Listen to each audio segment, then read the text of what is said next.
Panorama group, जो सोचता है वो करता है। आपके अपने सपनों का आशियाना। यूपीएससी में लैटरल एंट्री विवाद के साथ आरक्षण भी मुद्दा बन गया है। वहीं लैटरल एंट्री के जरिए उच्च पदों पर नियुक्ति करने के मामलों में केंद्र सरकार ने यू टर्न लिया और केंद्र के कार्मिक विभाग के राज्य मंत्री जितेंद्र सिंह ने यूपीएससी चेयरमैन प्रीति सूदन को पत्र लिखा और वैकेंसी रद्द करने के निर्देश दिए। 17 अगस्त को निकाले गए विज्ञापन के जरिए यूपीएससी में केंद्र सरकार ने राज्य मंत्रालयों में 45 पदों के लिए भर्ती निकाली थी। इसका मतलब है निजी क्षेत्र के विशेषज्ञों की सरकारी सेवाओं में नियुक्ति। इसके लिए न्यूनतम उम्र 45 साल और 15 वर्ष के अनुभव की जरूरत होती है। वहीं विपक्ष के विरोध के बाद ये भर्ती रद्द कर दी गई। कार्मिक विभाग द्वारा भेजे गए पत्र में कहा गया है कि लैटरल एंट्री के लिए निकली भर्तियों में आरक्षण का प्रावधान नहीं किया गया, जिसे ध्यान में रखते हुए इसे वापस लिया जाए। और आज की इस वीडियो में हम आपको बताएंगे कि सरकारी नौकरी में आरक्षण की क्या व्यवस्था है। साथ ही ये भी जानेंगे कि केंद्र सरकार के किन विभागों में आरक्षण लागू नहीं होता। अब सबसे पहले बात करते हैं सरकारी नौकरी में आरक्षण की व्यवस्था पर।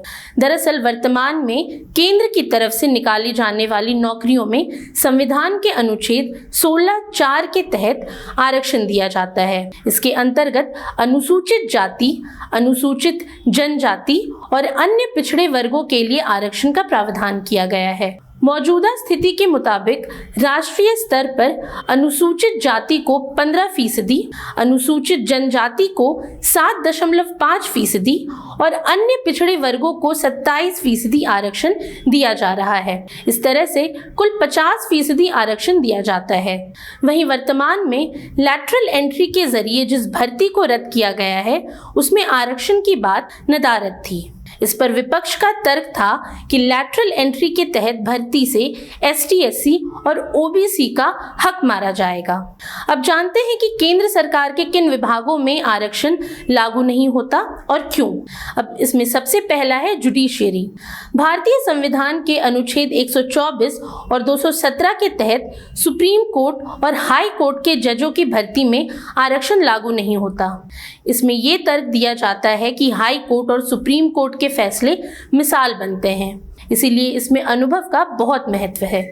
इसमें आरक्षण को शामिल करके देश की न्यायिक व्यवस्था से समझौता नहीं किया जा सकता। हालांकि सरकार ने देश के हाई कोर्ट के मुख्य न्यायाधीश से सिफारिश की है कि महिलाओं, आरक्षित श्रेणियों और अल्पसंख्यकों पर विचार करने की जरूरत है।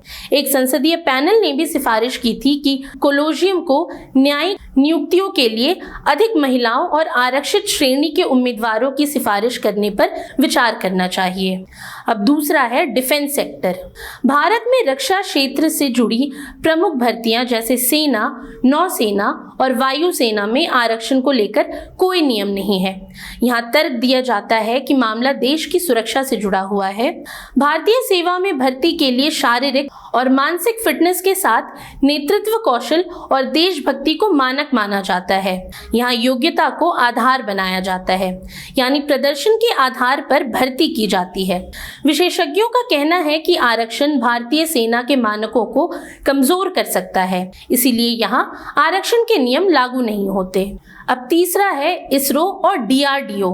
इसरो और डीआरडीओ समेत कई ऐसे संस्थान हैं जहां बड़ी भर्तियों में आरक्षण नहीं दिया जाता।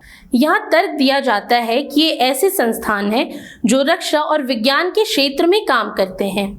आरक्षण देकर इनके मानकों को प्रभावित नहीं किया जा सकता। उदाहरण के तौर पर डीआरडीओ मिसाइल बनाता है और सेना के लिए हथियार तैयार करता है और देश की सुरक्षा को बढ़ाता है। वहीं भारतीय अंतरिक्ष अनुसंधान संगठन गुणवत्ता पर ध्यान देता है और सभी के साथ समान व्यवहार की नीति पर विश्वास करता है।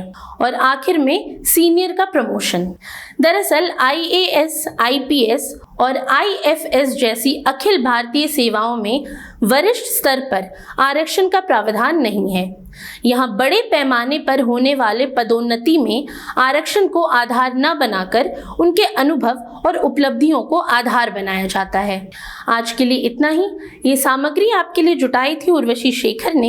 ये वीडियो आपको कैसा लगा हमें कमेंट सेक्शन में ज़रूर बताएं और ऐसी तमाम रोचक जानकारियों के लिए बने रहिए न्यूज़ हाट के साथ। और अब तक अगर आपने हमारे YouTube चैनल को सब्सक्राइब नहीं किया तो अभी जाकर करें और Facebook पर हमारे पेज को लाइक और फॉलो करना ना भूलें।